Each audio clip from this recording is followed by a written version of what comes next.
Bienvenue sur Africa 24 dans cette nouvelle édition du 12-15. Voici les titres de l'actualité. L'ANC, le Congrès national africain, le parti au pouvoir en Afrique du Sud, promet des changements. Parmi ces modifications, un probable départ du président Jacob Zuma, dont le monde a été terni par une série de scandales. En Côte d'Ivoire, le gouvernement veut parier sur le tourisme. Les autorités prévoient d'investir 3 000 milliards de francs CFA pour faire décoller le secteur et en faire le troisième pôle d'activité du pays. Et puis découverte de Amin Ambulance, le service dispense gratuitement des cours de premier secours aux jeunes en Somalie.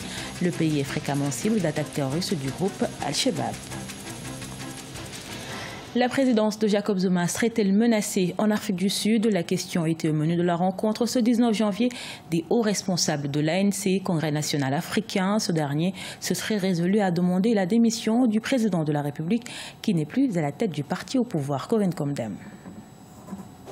Vendredi 19 janvier, au cours d'une réunion du comité exécutif national de l'ANC, il a été convenu que l'ancien chef du parti sud-africain, Jacob Zuma, devrait être démis de ses fonctions de président de la République. Un retrait qui devrait être géré par les fonctionnaires nouvellement élus du Congrès national africain.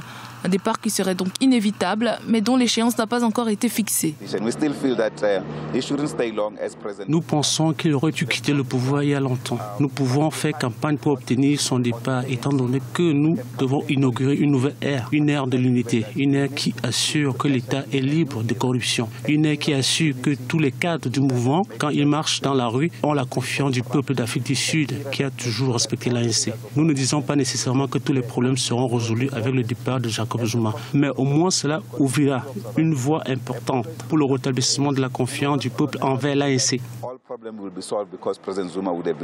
En effet, la position du président Zuma au sein du gouvernement national était sous le feu des projecteurs depuis la conférence élective de l'ANC en décembre 2017 qui a mis fin à ses 2 mandats de 5 ans en tant que chef du parti, laissant la place au vice-président Cyril Ramaphosa. Selon des sources internes au parti, afin d'éviter l'impact négatif de son image sur l'ANC, Jacob Zuma ne devrait plus être au pouvoir quand le parti débutera sa campagne pour les élections générales de 2019. Je pense que l'ANC se trouve dans un conundrum politique particulier et il doit trouver une issue. Mais il semble en effet qu'il commence à accepter que plus tôt Zuma s'en ira, mieux ce sera. J'ai tendance à croire qu'en effet, il s'agit maintenant de gérer le processus de son départ et plus de le remettre en question.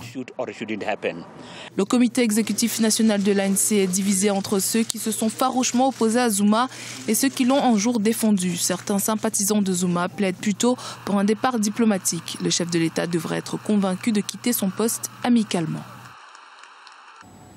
5 millions de touristes en 2020, c'est l'objectif de la Côte d'Ivoire qui en a accueilli 2 millions en 2017. Pour y parvenir, un investissement de 3 000 milliards de francs CFA est prévu. Le pays compte ainsi consolider sa 3e place en matière de tourisme d'affaires en Afrique derrière le Nigeria et le Maroc et devenir la 5e destination du continent. Reportage de notre correspondant Olivier Kono. 3 000 milliards de francs CFA, c'est le montant du plan de développement du tourisme en Côte d'Ivoire. Il est prévu la construction de nombreux hôtels, villages touristiques et parcs animaliers. 2 millions de touristes ont visité la Côte d'Ivoire en 2017. Objectif, atteindre 5 millions de touristes en 2020. Le plan met également l'accent sur le développement des infrastructures hôtelières à l'intérieur du pays. Ainsi, à Yamoussoukro, un projet de 200 milliards de francs CFA permettra de réhabiliter l'hôtel président et construire un hippodrome et un centre de pêche de loisirs. La mobilisation de ressources se fera à travers un fonds souverain. Une des valeurs les plus sûres de notre pays, c'est la valeur foncière. En conséquence, le tourisme dispose suffisamment de réserves foncières à utilité touristique qui peut valablement, aussi bien du domaine public que du domaine de l'État, être affecté à une assiette qui servirait de garantie et d'éléments de sûreté et de gage pour que la mise en place de ces fonds se fasse plus facilement. Pour réaliser son ambition, la Côte d'Ivoire veut s'adapter aux besoins et goûts des touristes. L'un des axes majeurs du Salon international du tourisme d'Abidjan sera d'utiliser Internet pour attirer les touristes. Aujourd'hui, on choisit un hôtel à travers Internet. On choisit à travers des applications comment voyager. Je veux découvrir le parc de Taï. Je n'ai pas besoin de venir ici.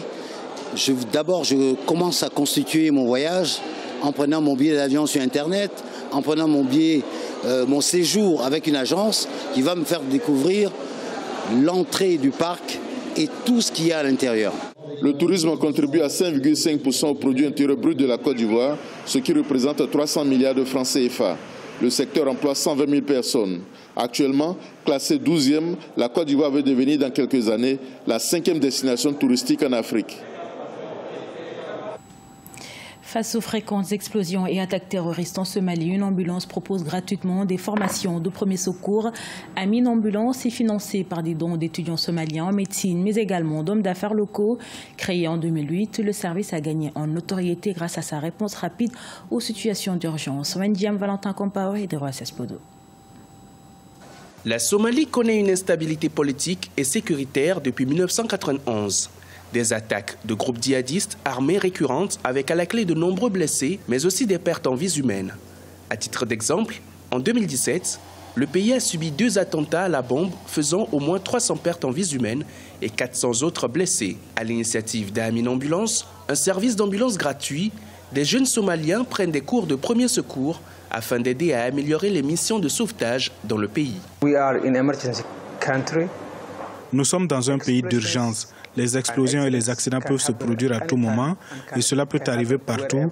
Et tant que nous ne savons où et quand, nous devons avoir beaucoup de bénévoles, ceux qui peuvent aider les patients avant et après l'arrivée des médecins.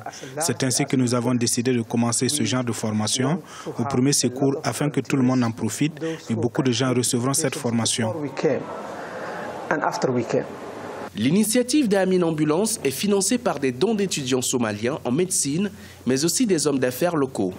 Environ 152 étudiants se sont déjà inscrits au programme qui a débuté en décembre 2017. Il est destiné à doter les citoyens de compétences pour répondre à divers scénarios, y compris les accidents et les explosions. Il est nécessaire que tous ceux qui vivent en Somalie, en particulier à Mogadiscio, suivent cette formation de premier secours parce que notre pays est toujours en crise et qu'il est important pour nous d'aider les gens lorsqu'il y a un besoin. La raison pour laquelle je me suis inscrite à la formation de premier secours est que j'ai vu une fille brûler lors d'une explosion et je ne savais pas comment l'aider, alors j'ai décidé de prendre des cours pour apprendre. Le service d'Amine Ambulance a débuté en 2008 et a gagné en notoriété grâce à sa réponse rapide aux situations d'urgence, fournissant un soutien vital à Mogadiscio, la capitale somalienne, au fil des années. Au Cameroun, la consommation de stupéfiants en milieu scolaire inquiète de plus en plus les autorités. Afin de lutter contre ce fléau, une campagne nationale de lutte contre la consommation des drogues a été lancée et dans les établissements scolaires, des mécanismes de répression ont également été mis en place. Reportage de notre correspondante Viviane Bauken. Depuis quelques années, la circulation et la consommation des stupéfiants dans les établissements scolaires a atteint la cote d'alerte. Parmi les produits utilisés, le tramol est le plus prisé, car facilement accessible. De nombreux élèves sont interpellés chaque semaine dans les milieux scolaires en possession des stupéfiants. C'est le cas de cet établissement d'enseignement technique où 25 cas de dérive ont été observés durant le premier trimestre de l'année 2018. Depuis la rentrée du premier trimestre, le lycée technique Charles Tangana est vraiment frappé à cause de ces phénomènes. Nous avons des enfants qui prennent les stupéfiants, comme le tramol. Et puis, quand ils prennent ça, ils sont toujours en train de déranger dans les salles de classe, les enseignants. Ils sont en train d'escalader, ils sont en train de casser, ils sont en train de menacer même les collaborateurs, donc les surveillants généraux.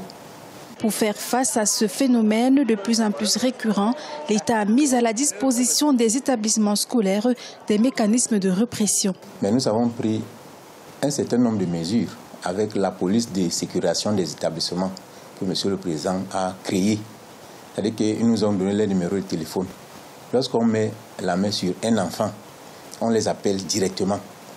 Après les enquêtes, ils viennent à l'établissement prendre les fauteurs de troubles. Selon certains spécialistes et sociologues, cette situation alarmante de la consommation des stupéfiants en milieu scolaire serait la conséquence des mauvaises performances observées ces 2 dernières années aux examens officiels.